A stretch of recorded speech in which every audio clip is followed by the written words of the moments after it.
Hey, Damon, how are you? I feel like I haven't spoken to you for a while. We've spoken, usually via this Zoom thing, but I haven't been in any races. But I'm going to one, Tom. I'm going to be there, actually in person. I'm going on an aeroplane. I'm crossing the equator. That bit's always a bit bouncy. Have you noticed when you go when you get to about the Amazon somewhere, the plane starts flapping its wings and bouncing around and stuff? I don't like that. There's too much time over water on this flight, isn't there? I mean, the whole flight is actually over water, really. So I always feel a bit nervous. I don't understand that. There's no logical reason for me to feel uneasy about being over water as opposed to being over land. So how many flights have you done this year? You must be looking forward to putting your feet up, not doing any more airplane flights for a while. I don't count. For my own sanity, I don't count. Are you doing that direct flight from Sao Paulo back to Abu Dhabi? It's only a week apart again. I'm going Sao Paulo straight to Abu Dhabi next week. How many hours is that? 13-hour flight? No, more than that. We did Sao Paulo, Qatar last year, straight to Doha. And that was, I think, 17. And I think this is the same sort of territory. No, I'm sorry. I'm getting a parachute. If I'm in a plane longer than 10 hours, I need to get out. Well, how are you going to get to Brazil? Because it's longer than 10 hours. I'll be asleep for most of it. I have these little pills that are basically, I hope to be totally unconscious for most of the flight.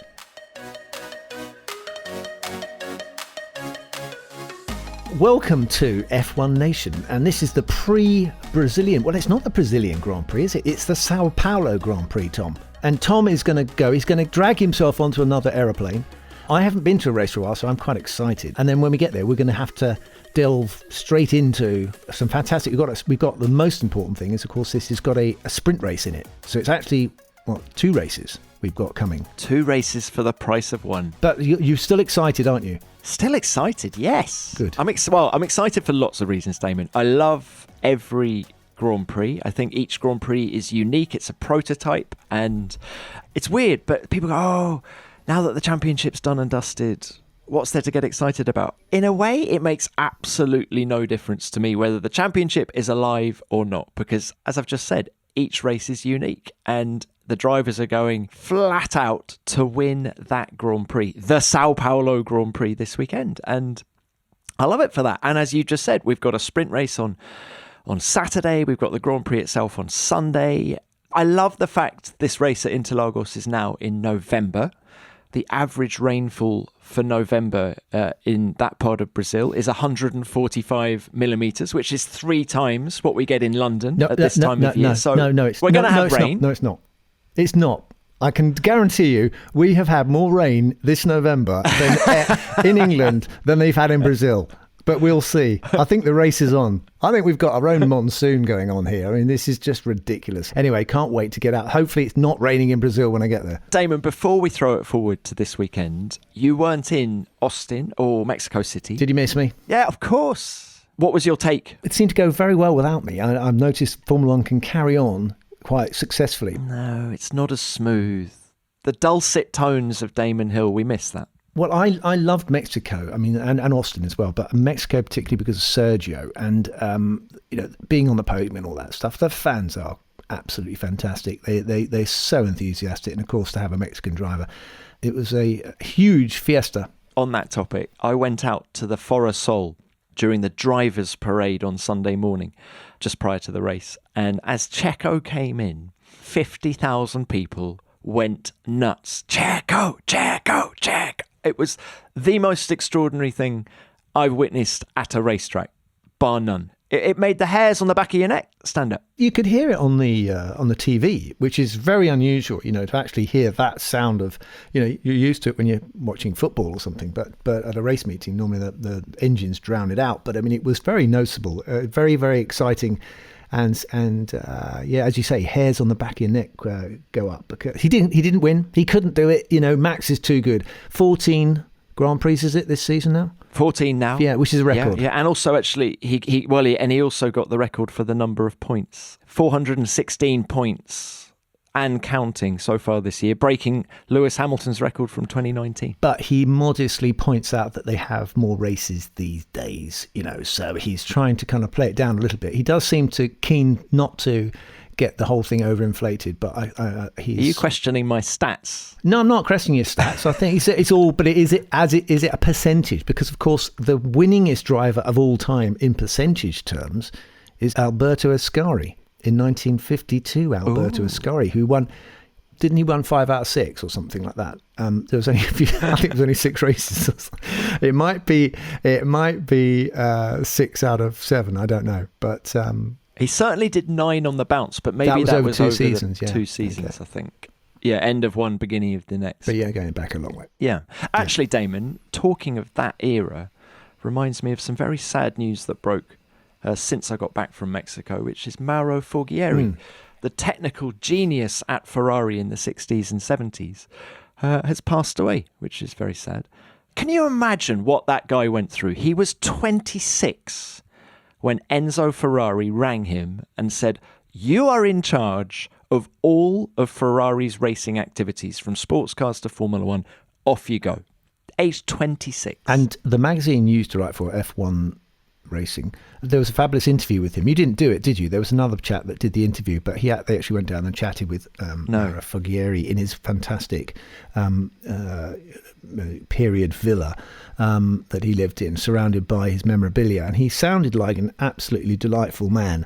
And he did tell some incredible stories, as you say, how Enzo said to him, "Right, you're designing the engine and the car," and he's going, "But Signore, I can't do this." And he's going, "Of course you can, and I'm right behind you." So it sounded like he was very supportive and encouraging of the young Mauro Forghieri, and an amazing story. He just was given carte blanche to basically do what he couldn't do. He didn't know if he could do it yet. He had to get his pencil out and his sharpener, and well, and did it.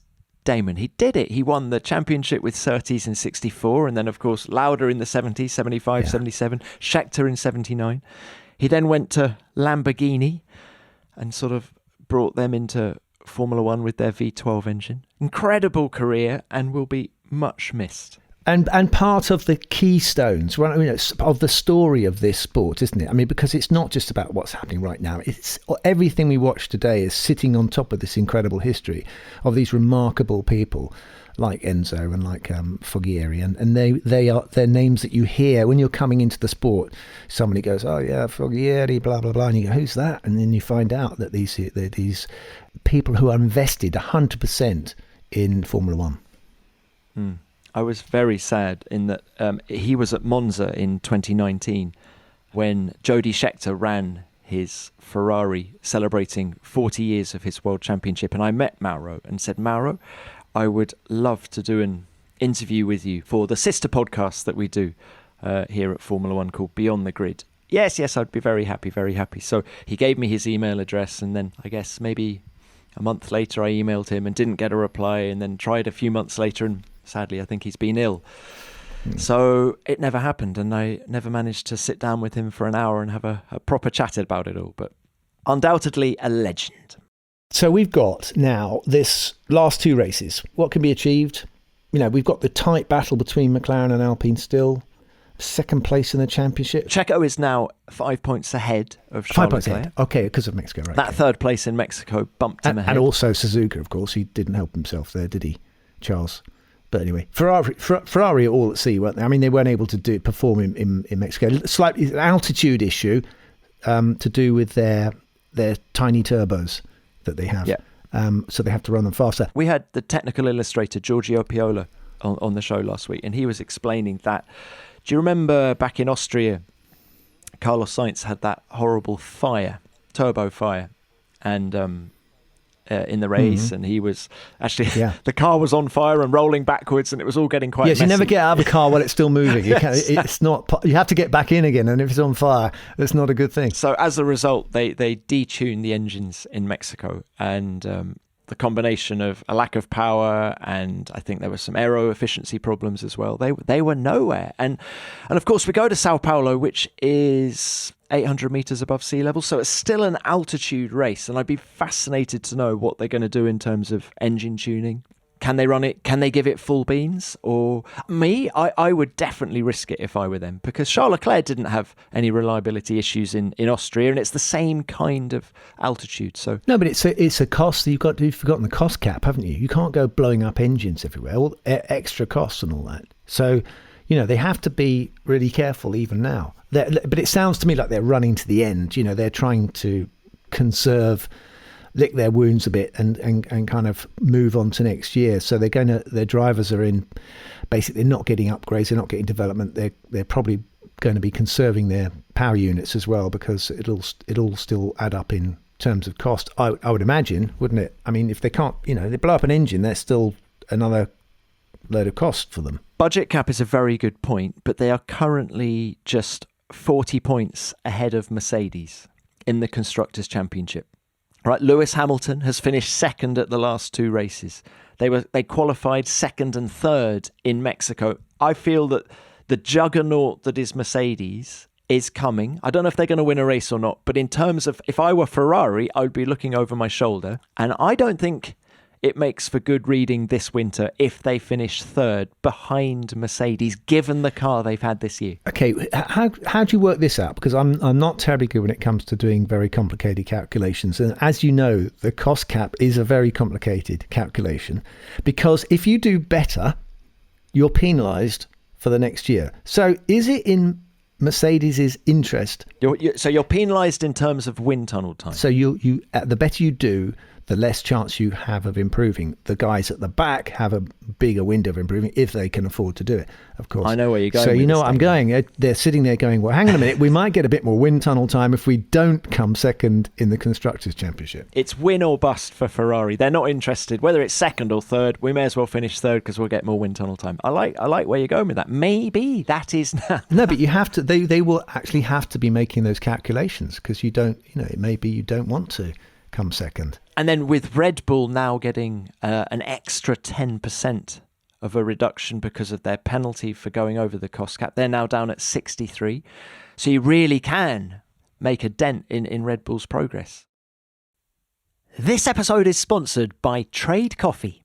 You might have heard me singing the praises of Trade before. And if you love starting your day with a big cup of coffee like I do, but still haven't tried out what they have to offer, then this is your sign to make the switch now. Trade is a coffee subscription service that helps you discover new coffees and make your perfect cup at home every day. No fancy equipment required. They'll send you fresh ground coffee or beans delivered to your doorstep on your preferred schedule, making it easy and convenient to explore new tastes from one of their many local independent roasters that they've partnered with, which also means you'll be supporting local businesses too. I'm really enjoying discovering exactly what kind of coffee I like from the many selections they've sent me, and everything they've picked so far fits my palate perfectly. I've noticed that I definitely lean more towards rich, medium blends from South America, like Flatlander's Signature Blend and Huck's Bomb Senso Blend, which both have notes of chocolate and roasted nuts in them. They both taste and smell delicious. I don't think I'll ever go back to my old supermarket brand.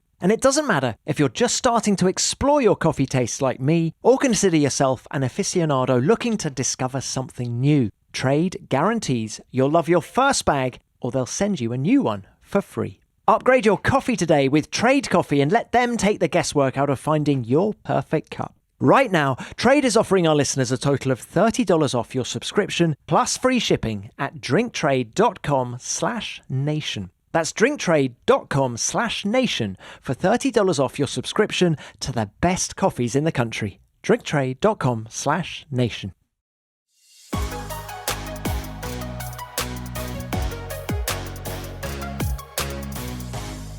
We do have action on track, and we had some good action in the last couple of races. The Austrian Grand Prix was very good, because I like that because we actually, at the end, Lewis was in the front, was leading the race.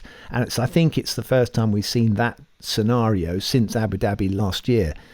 So, he's back. Lewis is back. He's at the front. Actually, Damon, I totally agree with you. I think we're seeing a fully motivated Lewis. Not to say that he wasn't motivated in the first half of this year, but I think the ramifications of what happened in Abu Dhabi for him would dragged on a bit, and I think he arrived at the first race this year just a little bit at sea, and I think it took him until mid-season to get fully back to where he where he should be and where we know what he's capable of. And I think now he's just, when you talk to him, just talking to him, whereas he was a bit deflated in the first half of the year, now when you talk to him, he's loving it. And he's talking about another 5 years in the sport. That's how much he's loving it. And I think Toto Wolff, I'm sure you had this relationship with Frank Williams, Damon, but I think Toto Wolff completely understands that man, knows what buttons to press to get the best out of him. And I think that combination is very powerful. And Lewis is driving beautifully. I have been there. You're absolutely right. I've been in there, and the boss's relationship with the driver, they do have to understand what buttons to press and how to motivate drivers. And some drivers, it's very easy to upset them and they go and leave the team, if you say the wrong thing or something like that. So we can be, just ask my wife, slightly, we can go off the handle sometimes at the slightest stupid thing. Emotion runs high sometimes in racing drivers. Well, hang on, Damon. While we're talking about how strange racing drivers are, let's bring another one onto the show. Jolyon Palmer, former Renault F1 driver. Hello. Hello. The strangest of them all. Joining you here. Great to be here, guys. You said it. You'll have to explain to us in what way you are going for the strangest racing driver accolade. Damon, actually, I think I'm so run of the mill. I don't think I'm taking that accolade. You're not strange, no. But we were talking just before you came in. Actually, we were talking about the relationship between team bosses and their drivers, and some drivers are, difficult, prickly, maybe sensitive, and sometimes they have to choose their words carefully. But I drove with Williams, and they didn't really care about that. It was basically, you had to like it or lump it, and you got on with the job. But yeah, what sort of driver were you then, Jolyon? You take criticism badly or motivated by criticism? I don't really know. I took it in my stride, really. I think you've got to be motivated by criticism, haven't you? So long as it's fair. When you can see what the criticism is and you can understand it, then that was fine. Sometimes you get it and you're like, that's a bit harsh. I think I've done all right. But overall, I think I was all right with criticism and that sort of environment. I've heard some strange tales of drivers, not in terms of criticism or anything, but in terms of their day-to-day around the paddock. There's people that would only turn up to work if they had a hairdryer. What? You heard of that one from the driver? The first thing they needed was a hairdryer in their driver's room. Otherwise, it was just going to be not happening for them. Right, come on. We need names. Yeah, this is what this podcast is He was on the grid about. within the last 5 years. He was on the grid within the last 5 years, and he didn't have a lot of hair. Maybe that's why he needed it dry. And that's as far as I'm saying. But the whole how you're motivated, doesn't it depend on whether it's a fear of failure or a lure of success? If the whole reason you're in it is the lure of success, then I'm guessing criticism would affect you negatively. Whereas if it's a fear of failure and is the thing that's driving you, then I guess you might use criticism as a motivator. Well, I think for me, I always just wanted to be the best I can be. So in anything, I'm driven by success, but not by the plaudits, by just, I guess that's the end game. If you're a champion, you get the plaudits, but you want to be the best you can. So I actually sometimes I have a really good race, but I'm happy after a good race for someone to say, but hang on, your outlap was a bit rubbish.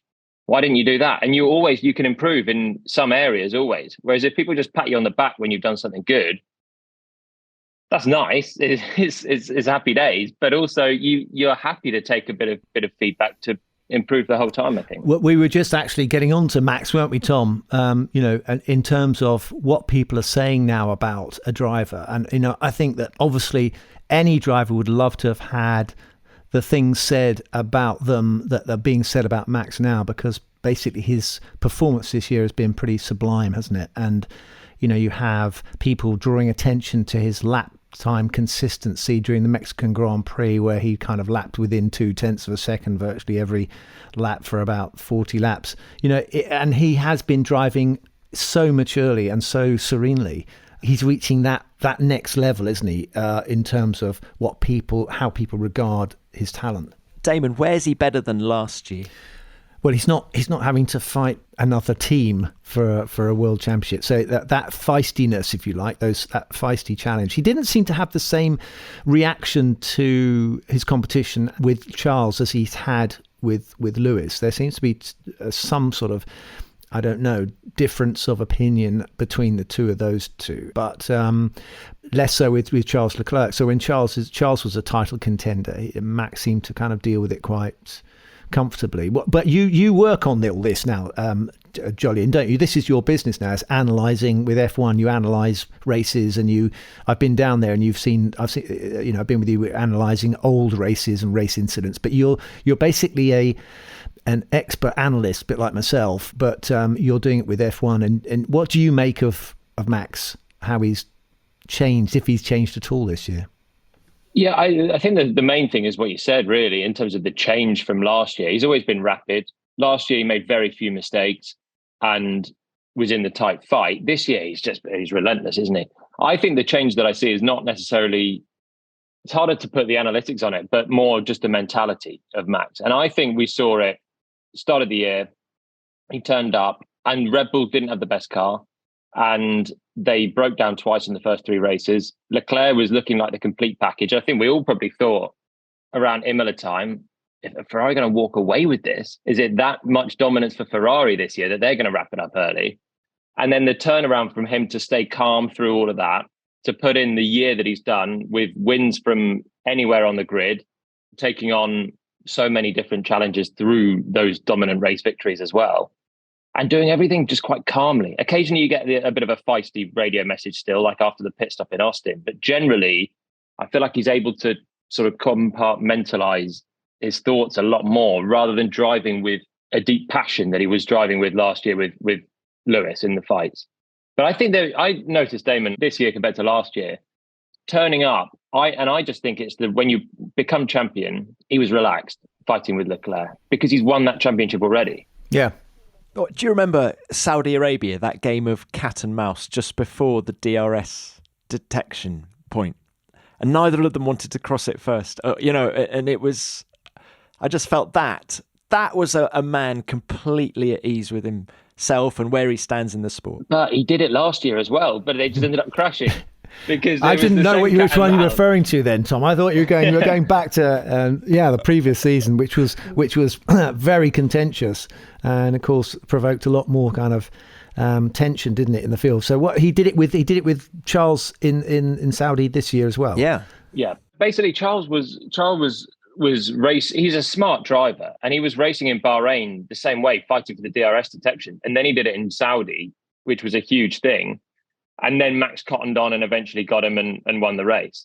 But it was such a different race to how they had in Saudi this time last year, when they were fighting for the title at the end of the season, and it was Max and Lewis, and they were fighting for the detection point, but it was all bodged, and there was the big crash into the back and the drama of it all. It was so different at the start of this year. And Jolyon, what about the battle between the Mercedes teammates this year? Lewis Hamilton, George Russell. George is still 15 points ahead of Lewis. How do you think that one's going to end? Who's going to be ahead? I imagine George will close it out just by sheer numbers now. He's got enough points and there's only 2 races left. And if he just manages to keep his consistency, he'll be there. But I think that doesn't really tell the picture of the Mercedes story, in my opinion. I think George has been impressive. If he beats Lewis, it will be an amazing achievement at Mercedes. But I do think the more the season's gone on, the more Lewis looks like Lewis again. And the start of the year, it looked like there's a really odd moment where everyone was a bit perplexed as to, is George Russell just going to outdo Lewis Hamilton? And for the first 6-7 races, it was looking that way, even if there was a bit of bad luck in some of Lewis's safety cars and bits and bobs. Overall, George was doing a brilliant job in beating him. As the season's gone on, I think Lewis has got on top. And I think if they do have a title challenging car next year, I still think it would be Lewis that would be their man. I think it's very interesting, this pattern. You can look at the races of the past and look at what happens when the driver has got into his 30s and he's maybe lost a little bit of his sheer blinding speed in one lap. And George is definitely very close and often quite, and actually out-qualifies Lewis this season. But not by a huge amount, it has to be said, tiny fractions. I mean, when they're really going for it, there is nothing in it. But when it comes to the race itself, Lewis is nearly always a faster driver over the distance. I think that's interesting because I think that pattern is definitely played out. If you look back over time and you look at someone like Niki Lauda, when Alan Prost came along, he was blowing him into the weeds and he realised he had to do something different. And Ayrton Senna comes in blindingly fast, but then quite often drops the ball or something happened in a race situation. I'm thinking Monaco, he tried to pull out a lead over Alain Prost and put it in the wall and stuff. So the younger drivers tend to be really quick over the one lap. But the more experienced drivers, you look at Fernando, in the races, he's incredible. He just, he's still quick in qualifying, but they have this understanding of how to eke time out in a race. And quite often Lewis is still creeping ahead of George in the last few races. I know George has said he's had problems with his brakes, so he couldn't get things working quite how he liked. But he's done an incredible first season with Lewis. But in some ways, you could say he was fortunate not to get Lewis on top form at the start of the season. I think that the interesting thing as well for me is whenever Mercedes are in with a chance of a win, is Lewis there? Is not George. So when the Mercedes car seems a bit absent through a weekend, it's very close between the two. Often George can be ahead. And that's certainly how it was at the start of the year. But every single time we're looking at maybe Mercedes can win this race, as the race is unfolding, is only Lewis in the car there. And that's maybe just a little bit of an experience still for George when the car's at its best to maximise it. I'm sure he'll improve as well next year. But that's where I still think you've got Hamilton ahead, even if the points don't show it. Like the tennis player who always wins the big points, right?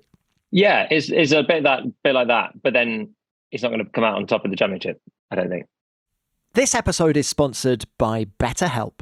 Life is never straightforward. Whatever path you choose, you can be sure that there will be many twists and turns or even roadblocks on your journey. And unfortunately, there's no manual or map to guide you on your way. Whether you're navigating your way through the beginning or the end of a relationship, a career change, parenthood, or a bereavement, the challenges that life throws at you can feel overwhelming. It can be difficult to know where to turn, but that's where therapy can help.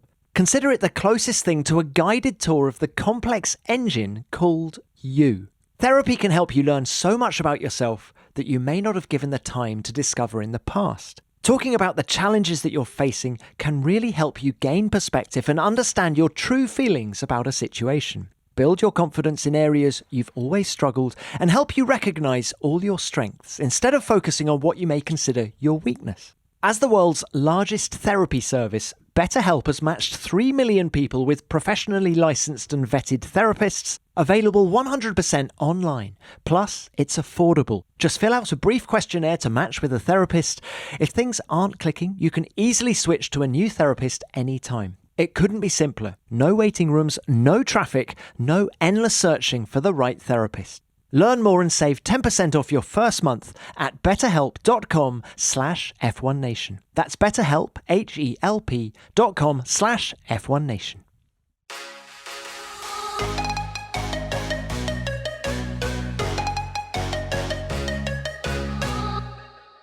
What about the driver market, Jolyon? Your old buddy Kevin Magnussen is still waiting to find out who's going to be alongside him at Haas next year. And it seems that Nico Hulkenberg or Mick Schumacher are the guys most likely. What are you hearing? I think it's going to be a Jolyon Palmer teammates reunion down at Haas. Kevin Magnussen, Nico Hulkenberg together for next year. Famously didn't like each other at the time, but it seems like they do now. So good to be pleased about that.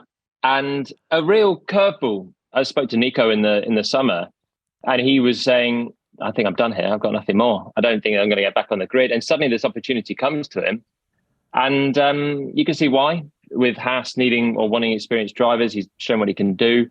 Bit harsh maybe on Mick, but I think he's ready for it as well, to Nico to jump back in. And as long as he's motivated, I think that'd be a good lineup. Yeah, how quick is Kevin? If you were going to compare or measure Mick's performances, is Kevin really at the top end of Formula One? I wouldn't say that, but I mean, I think he's been around long enough to benchmark him as a good midfielder. Maybe in the same way as a sort of Checo.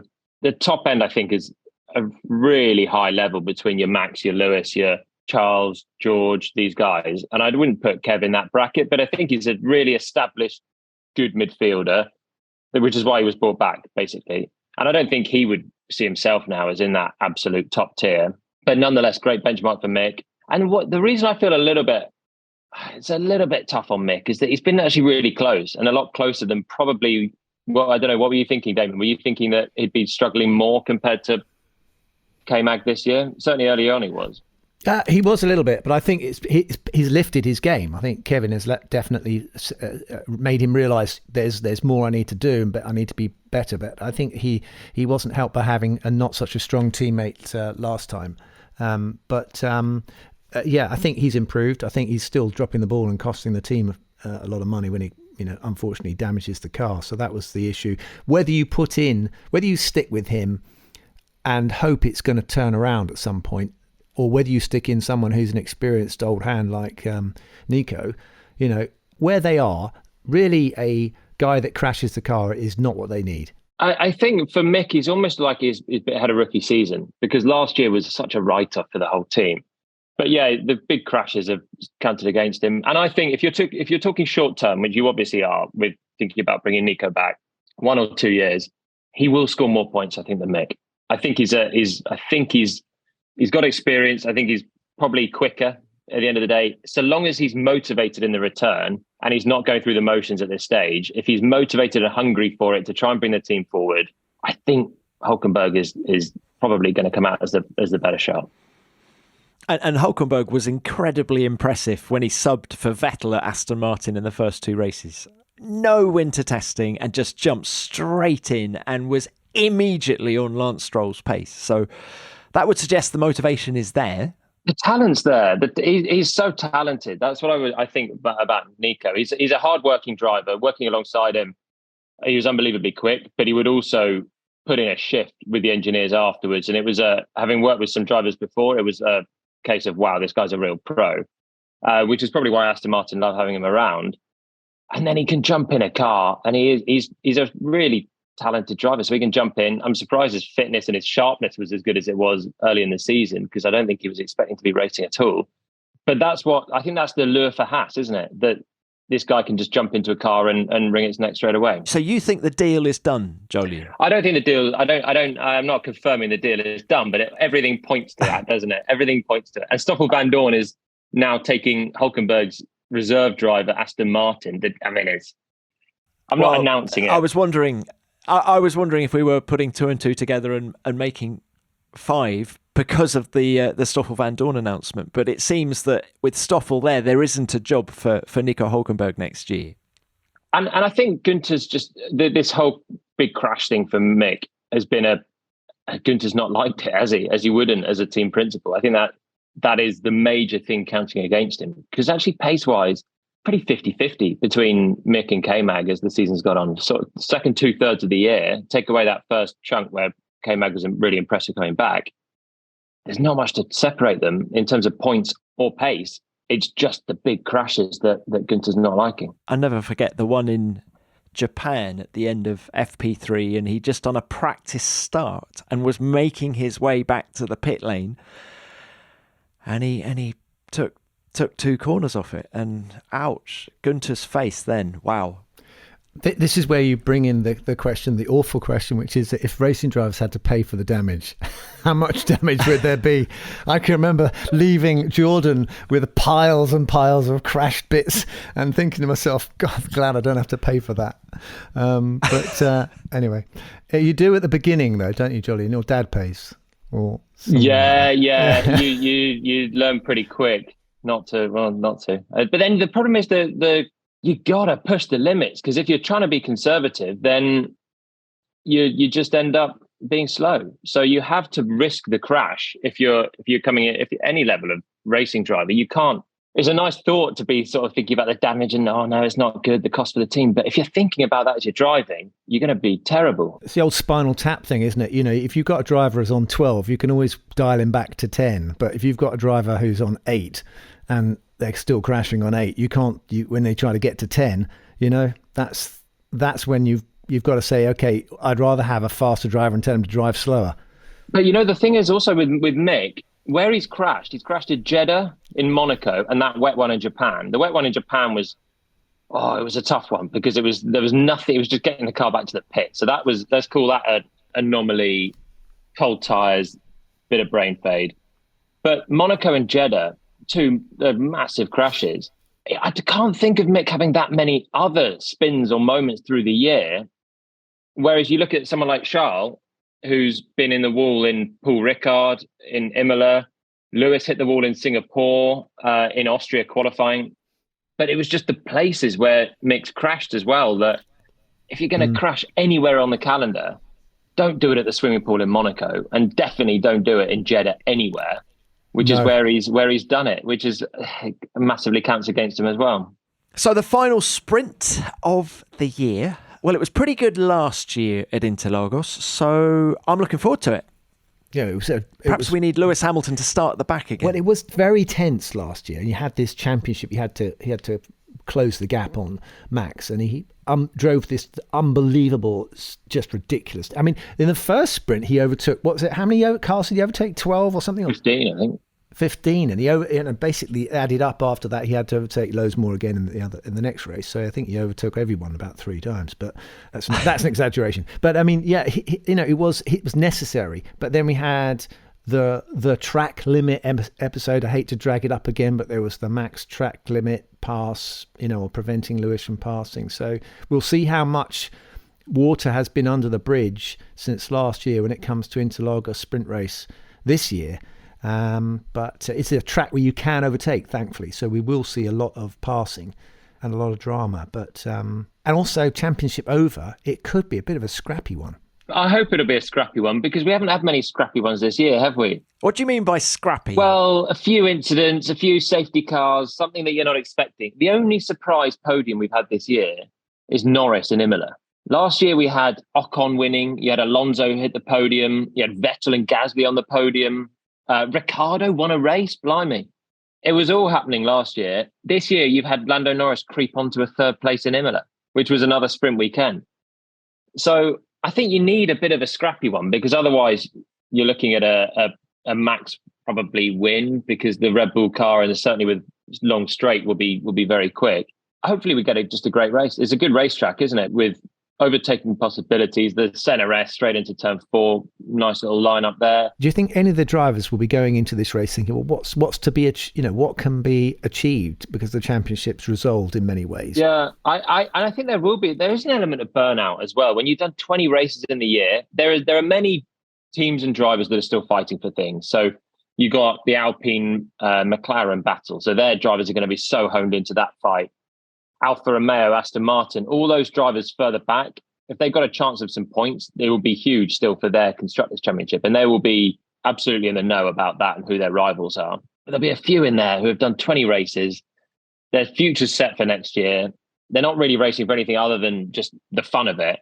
So that's why I think ever since the titles were wrapped up, you're thinking, is there going to be a little bit more, a higher chance for some carnage now? And then the next corner, we had George Russell spinning out the pole man in Austin, but it's just not quite happened yet. But I think that's because a lot of them, there's still much to play for. It's just Max really that can put his feet up in second Red Bull. I'm intrigued to know how well Daniel Ricciardo goes this weekend, because he seemed in tune with his car for the first time in ages last time out in Mexico. And has he found something? Was it a one-off? I mean, he was pretty good in Melbourne back at the start of the year, and then it dropped off. He was good last weekend. Can he keep it going for these last 2 races? Yeah, I'd be keen to see him do well, actually. I'd like to see the old Daniel Ricciardo back. And yeah, it is too late in the day to do something for next year, but he's sort of, I don't know, he had a smile on his face, didn't he, in Mexico? He was sort of suggesting that there might be this reserve driver kind of situation with Mercedes. I'm surprised he's smiling all that much about that, to be honest, given the Daniel Ricciardo that we know and love is the guy that is there racing in the way that he did in Mexico, and he's charging through the field and he's chucking in some lunges, and he loves the wheel-to-wheel racing of it. And it was so good to see a spring in his step after that Grand Prix. And I think it'll be really important to him that he goes out with these next 2 in that tone, because then when you've got a year on the sidelines, you can think back to that and not your terrible 9 months before. But the third driver thing's strange to me. Fast forwarding the crystal ball, and Lewis wins the championship in 2023 and he's got 8 world titles. Does he retire? That's could be a scenario but then Daniel Ricciardo's not exactly a spring chicken, is he now? He's. And are you putting Daniel in if Lewis does suddenly retire at the end of next year, having won the title? And I don't think you are. Let's face it, McLaren aren't putting him in. Alpine didn't want him. And Mercedes at the top end, fighting for title, is going to want to put him in at the end of the 2 years that he's had. I don't think so. So I think the way that he rebuilds his career from here is to be on the grid and get results, because you can't get results as a third driver. That's the really frustrating thing of it. So, Jolyon, if you'd been Daniel, you would have either walked away and never looked back, or you might have taken the Haas drive, for example. I think it depends. Because I'm not Daniel, I don't know what is going on in his head. And after certainly this year of just being beaten and slightly humbled, really, by Norris at McLaren and the vibe of the whole team clearly going against him, and they got his contract out early. And maybe that, I know from my experience of being dropped basically by Renault, it's a little bit demoralizing. And maybe he's a bit done with, he wants a bit of time out and he wants to just relax for the first time in over a decade in his career. So if that's the case, then maybe a third driver role is not bad for him. But if he wants to still prove himself and he thinks he can get back on the grid and he's still got the energy to go for it, for me, the option is a Haas seat or a Williams seat that was until Sargent was confirmed there. Because they're a bit like Alex Albon now. Alex Albon was in Red Bull. He was looking like the next big thing, had a bad year against Max, got dropped. And now he's looking like, you put him in the bracket of a really solid midfielder. JP. But he did a third driver role for a year and bounced back into the Williams. But that's what Daniel wants to do. He was also younger. He was also younger at the time. So look, you never say never. But for me, if you're Daniel Ricciardo, you've got to show what you can do again, because everyone's remembering this McLaren stint. But that's the anomaly in his career. Everything else has been really class from Rosso at Red Bull, at Renault, all really good. But just this McLaren weird patch is what people are remembering now and thinking, maybe he's a bit cooked. Maybe is he as good as he ever was? He could get back into another car, even if he has to go further down the grid. Yeah, who's to say that the Haas is going to be a back of the grid car next year? Anyway, to be honest, they got some big sponsor in, haven't they? And with the second year in these regulations, where you can actually guys at the back can have more scope to do more development, it could be. I mean, I would. If I was advising him, I'd say take the Haas drive, but I'm sure he probably knows much more about his situation than I do. But on the face of it and listening to what Jolyon was saying, I'd agree with that.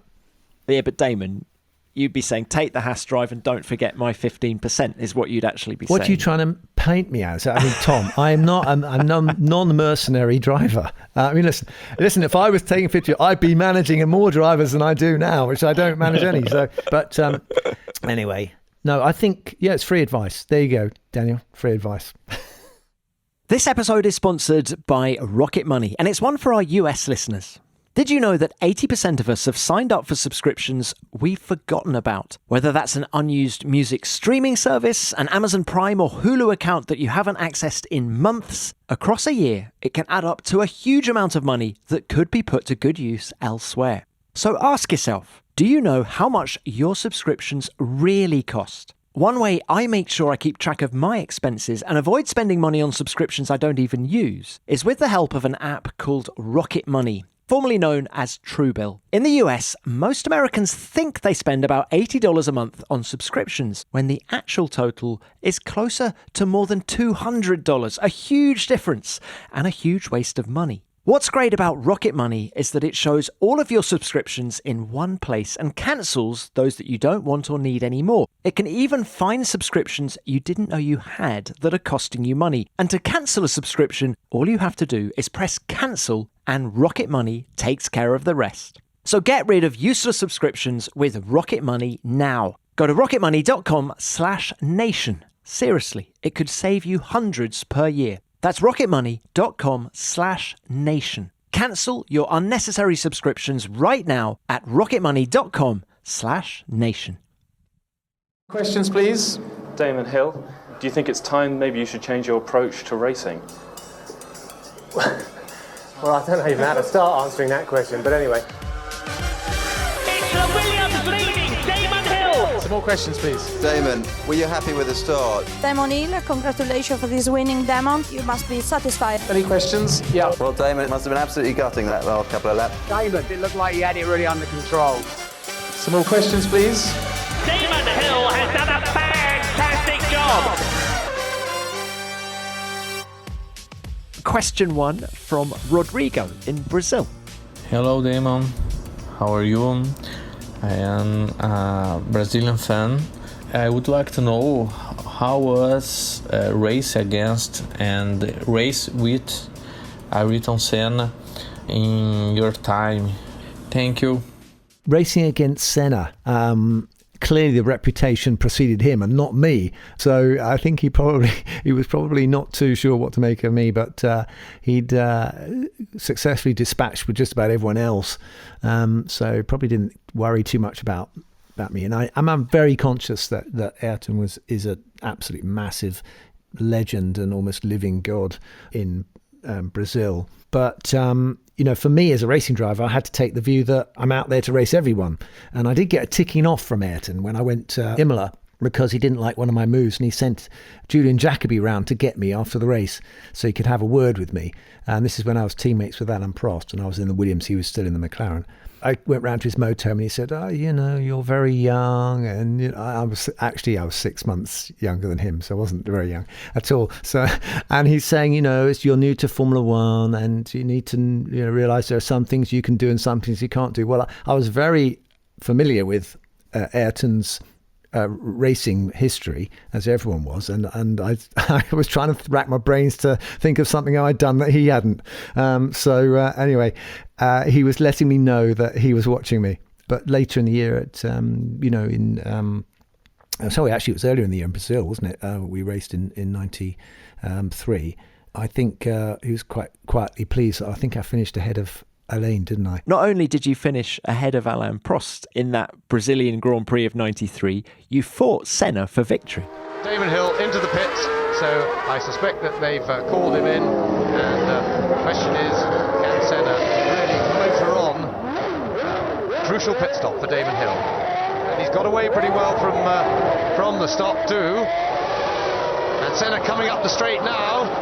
This is going to be fantastic because Damon Hill is rejoining the circuit as Damon Hill exits the pit lane. He is ahead of Ayrton Senna, and Senna is challenging for the lead, and Senna leads.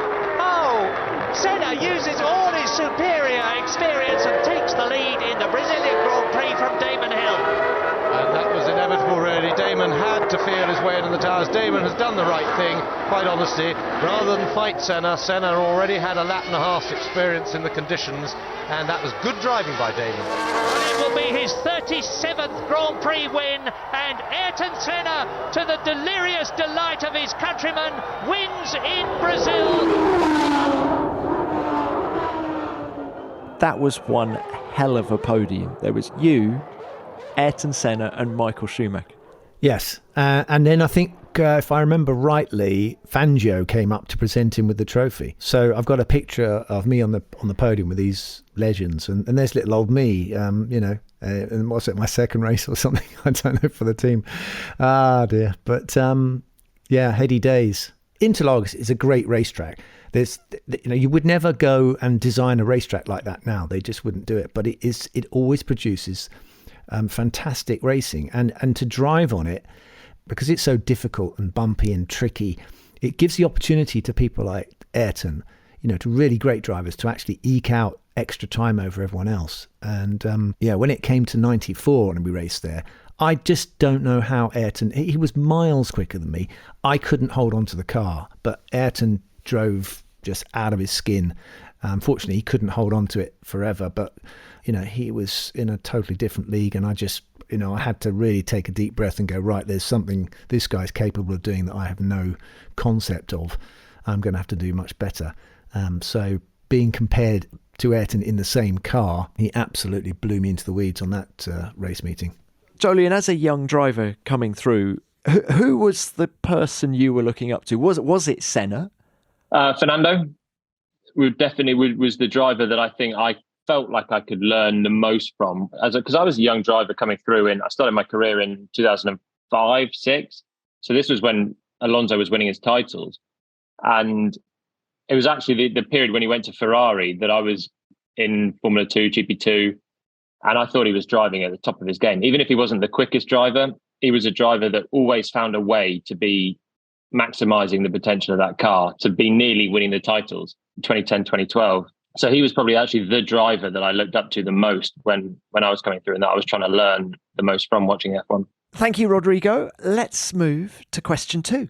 Hello, Damon. This is Roman from Poland, watching Formula 1 since 1991. I have a question to you. You were the only one driver in the history of Formula 1 with number 0 on the car. Did it mean anything for you? Are you number obsessed or not? What number will you pick this time when you were running Formula 1? Because now drivers can pick whatever number they want. Cheers from Poland.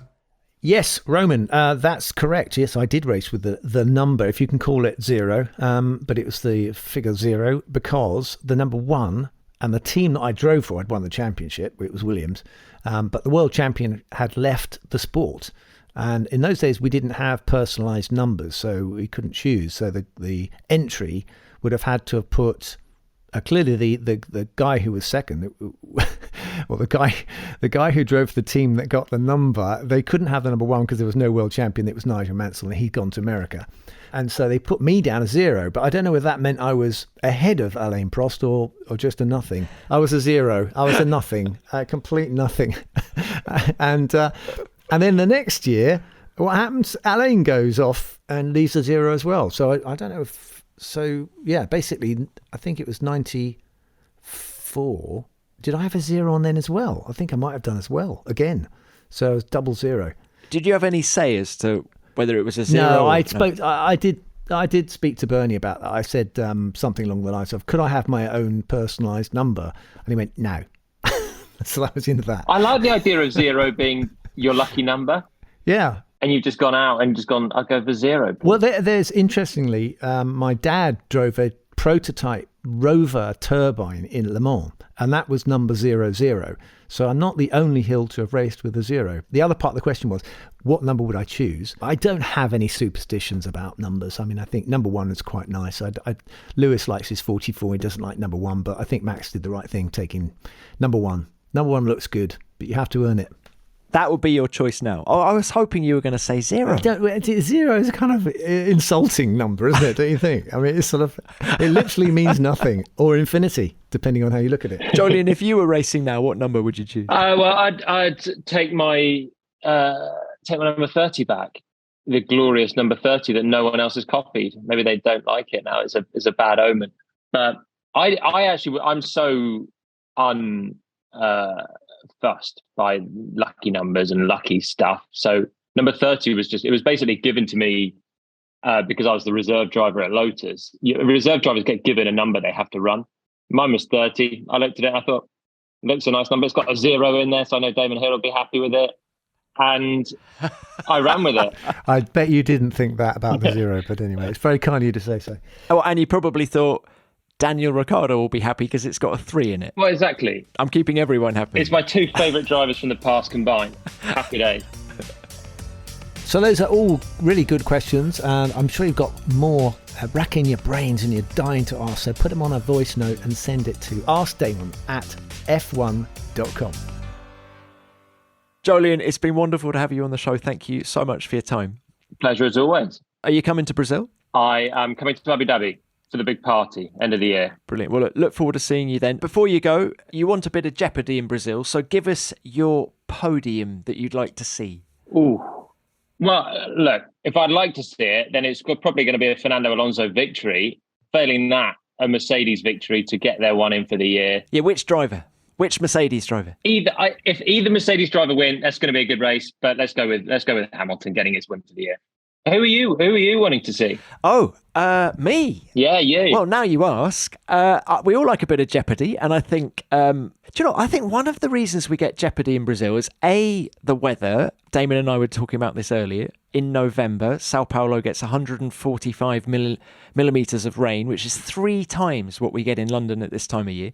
So it's going to be wet, and I think the fact that it's a really short lap which means there's a lot of lapping of slower cars. And you're right, there's going to be a bit of jeopardy.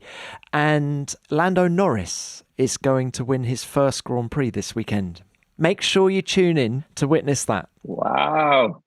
What about Daniel Ricciardo wins? Wow, what a story. That would be a story. Damon? Sprint race. Anything can happen. Could be. Lewis could win. I'd like to see that happen.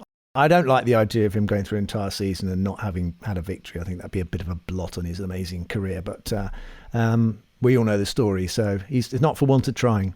But it would be good to see a race between him and Max again. All right. Brilliant. Jolyon, thank you so much for your time. Great to have you on. Cool. Cheers, guys. All right, Damon. It's time to get on that plane. Dinner Friday night? Yeah, well, definitely. What kind of food do you like? Brazilian. What is the traditional Brazilian steak? I think, isn't it? I'm vegetarian. Well, so it's the churrascaria, isn't it? But Damon, they have huge salad bars in those churrascarias, so we'll both be good. Alicio salad bar, they used to call him. But that's a joke. That's an in-joke if anyone remembers Alicio Salazar. Sorry, Alicio Salazar. But anyway, I'll see you there then, Tom. And safe flight. And we'll be back again after the Grand Prix. Yeah, we'll be back on Monday, the 14th of November, with the last word on the Sao Paulo Grand Prix.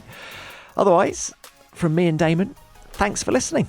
So that was this edition of F1 Nation, which is produced by Formula One in association with Audio Boom Studios.